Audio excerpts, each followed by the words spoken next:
Hey, one of the questions I often get is what are the tax implications or tax benefits of owning a second or multiple homes?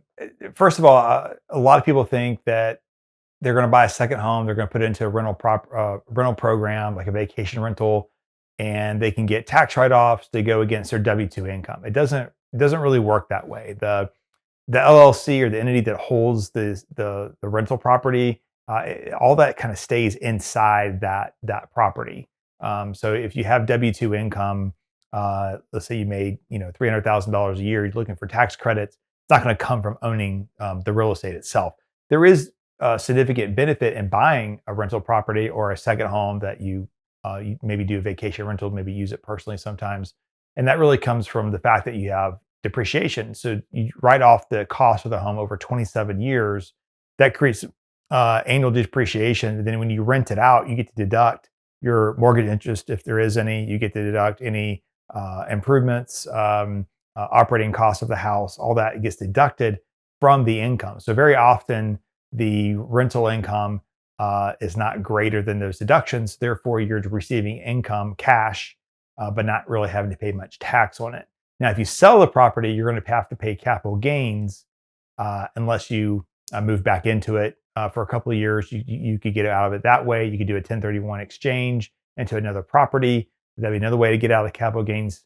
But if you just sold it outright, that depreciation gets added back to your basis. So you would have some capital gains tax there.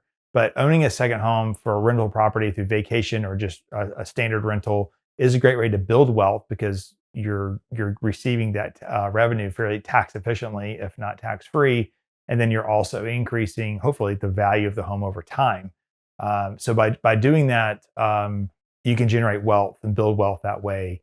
If you have a lot of rental properties, at some point the depreciation over time goes away. You would have more taxes, but it's still a great way to build wealth in addition to the traditional ways of such as 401k plan, putting money in brokerage accounts, investing in the stock market, things of that nature.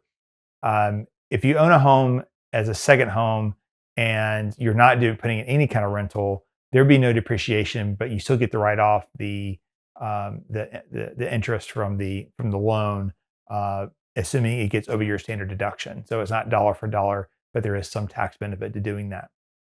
Also, you're building wealth in another asset besides the stock market. So typically, the order of operation is we want people to have debt paid down. We want them to have maxed out 401ks or putting additional money in a brokerage account.